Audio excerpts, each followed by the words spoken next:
Welcome to డేగా media. నమస్తే sir. నమస్తే అమ్మా. ఈరోజు టాపిక్ కువైట్.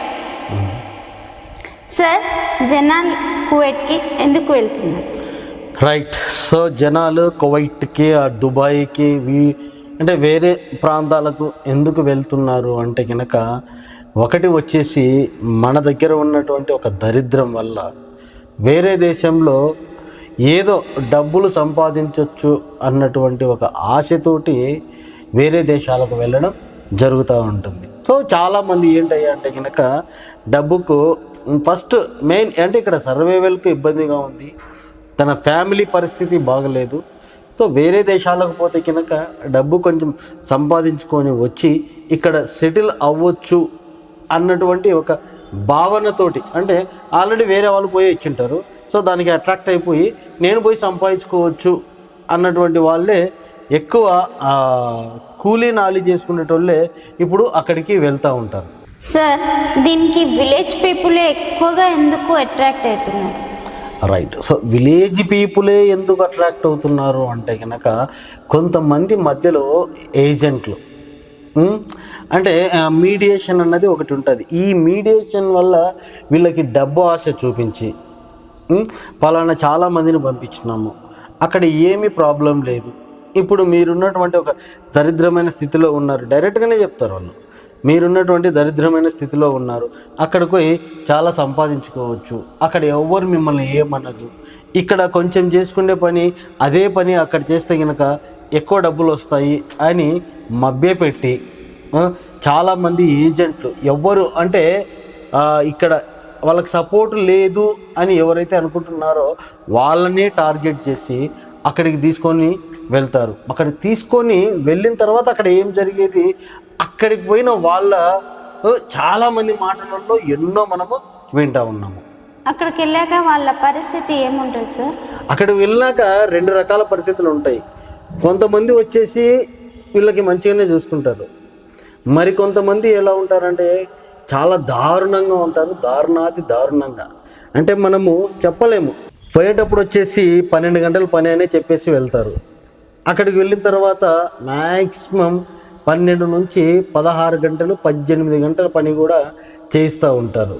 సో అది పరిస్థితి. ఏజెంట్లు ఇక్కడ చెప్పిన నిజాలన్నీ అక్కడ నిజం చెప్పే వీళ్ళకి వీసాలు చూపిస్తారా, లేకుంటే చూపించినవి అన్నీ కరెక్ట్గానే ఉంటాయా, లేకుంటే అక్కడ తీసుకెళ్ళి ఇక్కడ చూపించినవన్నీ అబద్ధాలే చూపించి తీసుకెళ్తారా? ఏజెంట్లు అంటే కనుక ముందు వాళ్ళ డబ్బులు వాళ్ళు సంపాదించుకోవాలి. సో వాళ్ళు ఎన్ని మాటలైనా చెప్తారు. సో అక్కడ పోయిన తర్వాత చాలా వేరే దారుణాలు చూసుకుంటూ ఉంటారు. జనరల్గా అక్కడ పోగానే ఏం చేస్తారయ్యా అంటే కనుక మన పాస్పోర్ట్ ఏదైతే ఉంటుందో వాళ్ళ చేతికి తీసుకుంటారు. ఫస్ట్ ఎవరు వెళ్ళినా కూడా, అది ఏ జాబ్ అయినా కూడా వాళ్ళు అక్కడ ఉన్నవాళ్ళు కువైట్లో కానీ ఎక్కడైనా కానీ వాళ్ళు మంచోళ్ళు ఉండొచ్చు, చెడ్డోళ్ళు ఉండొచ్చు, వాళ్ళ సెక్యూరిటీ పర్పస్కి ఏంటయ్యా అంటే కనుక మన పాస్పోర్ట్ను వాళ్ళు హ్యాండ్ ఓవర్ చేసుకుంటారు. First point. రెండో పాయింట్ వచ్చేసి వాళ్ళకి ఏంద్రయ్యా అంటే కనుక బద్ధకం ఎక్కువ, చాలా అంటే చాలా చాలా బద్ధకం ఎక్కువ. వాళ్ళ దృష్టిలో ఎట్లా ఉంటుందంటే మా అన్ని పనులు చెయ్యడానికి మేము మనుషులను తీసుకొని వచ్చుకున్నాము అన్నటువంటిది వాళ్ళ మనసులో ఉంటుంది. అన్ని పనులు అంటే ఎలాంటి పనులు అంటే ముందే రాసుకుంటారు అగ్రిమెంట్లు ఎక్కడో పేపర్లు ఉంటాయి, ఆ పేపర్లలో అన్నీ సైన్లు చేసుకుంటూ ఉంటారు. సో వాళ్ళు లేచినప్పటి నుంచి కూడా వాళ్ళు మొఖాలు గడగరు, స్నానాలు చేయరు, ఏం చేయరు, కంపు కొడుతుంటుంది, వాళ్ళ పిల్లలకి ముడ్డి గడగరు, ప్రతి పని కూడా వీళ్ళతోనే చేస్తూ ఉంటారు. ఇక్కడ నుంచి పోయినోడు మగవాడైనా సరే అక్కడ ఆడవాళ్లకు అన్ని పనులు చేయాల్సిందే. అదంతే. నుంచి వెళ్ళేటోళ్ళు ఆడవాళ్ళ మగవాళ్ళ అని ఇద్దరు ఉంటారా? ఇద్దరు అందరినీ తీసుకొని వెళ్తారు. ఇక్కడ ఎవరికి డబ్బు అవసరం ఉందో వాళ్ళు అక్కడికి పోతారు. ఆడవాళ్ళు పోయిన వాళ్ళందరూ కూడా అక్కడ కష్టపడుతున్నారంటే అక్కడ ఉన్న వాళ్ళలో కూడా 80% ఆఫ్ పీపుల్ నార్మల్గానే ఉంటారు, అండ్ 20% ఆఫ్ పీపుల్ కొంచెం టార్చర్ చూపిస్తారు. అదే 10% ఆఫ్ పీపుల్, దుబాయ్ పీపుల్ ఎట్లా ఉంటారు అంటే కనుక మనకి నరకానికే 4 అక్షరాలు రాసి చూపిస్తారు, ఆ విధంగా ఉంటుంది. వాళ్ళ క్రూరత్వం ఎలా ఉంటుందంటే నువ్వు పని చేయకుంటే ఇంకా కొడతారు, కాలుతో తంతారు, వాతలు పెడతారు, ఏమైనా చేస్తారు. సరిగ్గా తిండి పెట్టరు, సరిగ్గా హాస్పిటల్స్ చూపెట్టరు, సరిగ్గా టాబ్లెట్స్ ఇవ్వరు, ఎన్నో ఎన్నో దారుణాలు చేస్తారు. అదంతే, వాళ్ళంతా ఒక మూర్ఖమైన స్థితిలో ఉంటారు. సో అక్కడికి పోకముందే మనము అన్నిటికీ లోబడి మనం వెళ్ళినట్లయితే కనుక ఏదో 2 పైసలు సంపాదించుకోవచ్చు. అయినా పైసలు సంపాదించుకోవచ్చు అని అక్కడ వెళ్తారు, కానీ పైసలు ఏం సంపాదించుకోలేరు. ఎవరో ఒక 10లో 1-2 మాత్రమే ఎక్కువ డబ్బులు సంపాదించుకుంటూ ఉంటారు. మిగతా 8 మంది మోసపోతూనే ఉంటారు. అందుకే మనం ఉన్న ప్లేస్ను మనము సరిగ్గా అర్థం చేసుకొని ఇక్కడనే ఉంటే ఇంకా హ్యాపీగా ఉంటుందని నా ఉద్దేశం. అక్కడ పోయి అంత కష్టపడే అవసరం ఏముంది సార్? అదే మన దేశంలో అంత కష్టపడితే వస్తుంది కదా. అంటే మన దేశంలో ఎలా ఉంటుందంటే కనుక జనాలు అంటే మన ఇంట్లో వాళ్ళు కావచ్చు, మన ఇంటి పక్కల వాళ్ళు కావచ్చు, చుట్టుపక్కల వాళ్ళు కావచ్చు, వీళ్ళందరూ ఒకడు తక్కువగా ఉన్నాడు, ఒకడు తక్కువ కులం వాడు, ఒకడు డబ్బు లేనోడు, ఒకడు ఏదో కొన్ని డిఫెక్ట్స్ ఉన్నాయి అని వీడికి అర్థమైతే గనక సూటిపోటి మాటలతోటి వాడిని సావగొట్టడమే పనిగా పెట్టుకుంటారు మన వాళ్ళు. సో దీనికి ఎదుటివాడికి ఏ విధంగా నేను ఆన్సర్ చేయగలుగుతాను అని ఆలోచన ఎట్లా ఉంటుందంటే, నేను డబ్బు సంపాదించి నేను ఒక లెవెల్లో ఉంటే నా ఎదుటివాడు నోరు మూసుకుంటాడు అన్నటువంటి ఒక అభద్రతా భావంతో ఇక్కడి వాళ్ళు అక్కడికి పోయి డబ్బు సంపాదించుకుంటాము అనే ఒక ఆశతో మాయతో అక్కడికి వెళ్తూ ఉంటారు. సార్ అక్కడికి వెళ్ళి అంత కష్టపడి సంపాదించిన డబ్బులు కరెక్ట్గా వాళ్ళ ఫ్యామిలీకి చెందుతాయి, అది ఉపయోగపడుతుందని నిజమేనా? రైట్. సో చాలామంది కూడా ఆడ పోయి ప్రతి క్షణము ప్రతి మూమెంట్ వాళ్ళ జీవితాన్ని సాక్రిఫైస్ చేసుకొని, అంటే ఇక్కడ అంటే అక్కడికి పోయే వాళ్ళు కూడా ఇక్కడ తల్లిదండ్రులను కానీ పిల్లలను కానీ అందరినీ వదిలిపోయి ఒంటరి మహిళలు అక్కడ పోయి వాళ్ళు చేసే ప్రతి కష్టాన్ని కూడా మా ఫ్యామిలీకి ఉపయోగపడాలి అనుకొని అక్కడికి వెళ్తారు. అక్కడికే కాదు, ఇక్కడ నుంచి ఈ వేరే దేశాలకు ఎవరు వెళ్ళినా కూడా డబ్బు సంపాదించాలనే వెళ్తారు, ఇక్కడ ఉన్న పిల్లల కోసం సంపాదించాలని వెళ్తారు.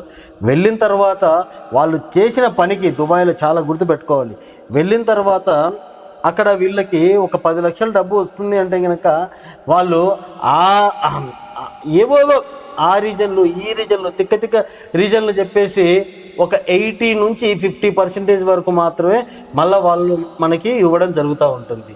సో అది ఇక్కడికి వచ్చేసరికి 45% అవుతుంది. అంటే 100% అక్కడ సంపాదించుకుంటే అది మిగిలి మళ్ళీ ఈ ఇండియాకు ట్రాన్స్ఫర్ అయ్యి ఇక్కడ వచ్చేసరికి ఒక 45% మాత్రమే ఇక్కడికి వచ్చేస్తూ ఉంటుంది.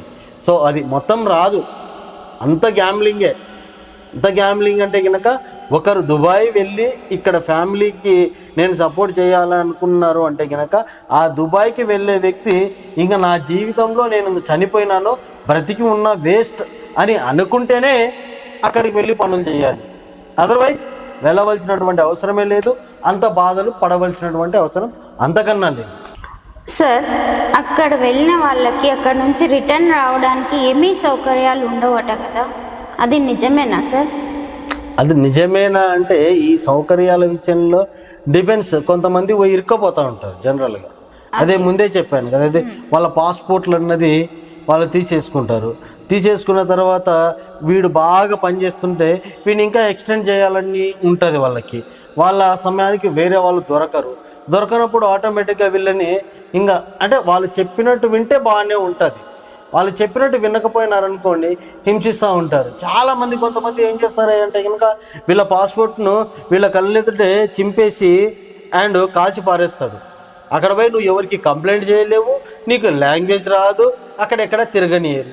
ఎక్కడ తిరిగినా కూడా నీకు ఒక సెక్యూరిటీ వాళ్ళ లెవెల్లో అక్కడ ఉండాల్సినటువంటి ఏదైతే ఉందో వాళ్ళ పద్ధతులలో వాళ్ళు నిన్ను బ్లాక్ చేస్తారు.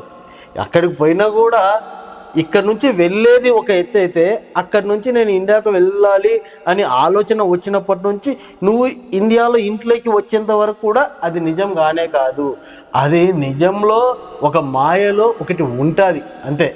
అక్కడ నుంచి వాళ్ళని రక్షించాలి, ఒక రిటర్న్ తీసుకురావాలంటే ఏం చర్యలు తీసుకోవాలి? అమ్మా బాబాయ్, సో చాలా పెద్ద క్వశ్చన్ వేసినాం అనుకుంటా. అది ఎవరి గ్రహాలను బట్టి వాళ్ళకి ఉంటుంది. ఎందుకంటే మొన్ననే పవన్ కళ్యాణ్ వల్ల కావచ్చు, లేకుంటే నారా లోకేష్ వల్ల కావచ్చు, శివ అనే ఒక అతను అక్కడ ఎడారిలో ఒక ఆవులో మేపుకుంటూ ఉంటాడు అన్నట్టు. దానికి నీళ్లు తేవాలన్నా కూడా ఒక 2 కిలోమీటర్స్ 2 బిందెలు కట్టుకొని పోయి అక్కడి నుంచి తీసుకొని రావాలి ఇక్కడికి, వచ్చి దానికి పెట్టాలి. సరిగ్గా ఫుడ్ పెట్టేటోళ్ళు కాదంట, టాబ్లెట్ ఇచ్చేవాళ్ళు కాదంట. అబ్బాయికి లైవ్ అబ్బాయి ఆ వీడియోలో చేసి పెట్టినదే. సో అట్లా ఎవరైనా బాధలు పడతా ఉంటే అట్లా వీడియోలు చేసి, లేకుంటే ఇంకా ఇండియన్ ఎంబసీకి ఏదైనా సమాచారం వస్తే అప్పుడు వాళ్ళను పోయి ఇండియా వాళ్ళు కనకరించి వాళ్ళను తీసుకొని వచ్చేస్తారన్నట్టు.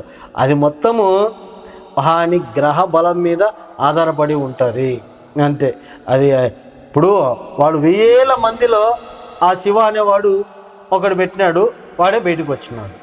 సో అట్లా సార్ మొత్తానికైతే 1-2 బాగుపడతారు, మిగతా వాళ్ళ సంగతి నేను 1-2 అని చెప్పలేదు. బాగుపడిన కాడికి బాగుపడతారు. మ్యాక్సిమంలో 20% ఆఫ్ పీపుల్ అయితే కనుక మన దేశం నుంచి వేరే దేశాలకు పోతే అక్కడ వాళ్ళకి సరైన సౌకర్యాలు లేక బాధపడడమే అక్కడ జరిగే పని. ఇక్కడ నుంచి వెళ్ళి తిరిగి రాని లోకాలకు పోయిన వాళ్ళు చాలామంది ఉన్నారు. అమెరికాలో కూడా మనల్ని కాల్చి చంపేస్తూ ఉంటారు.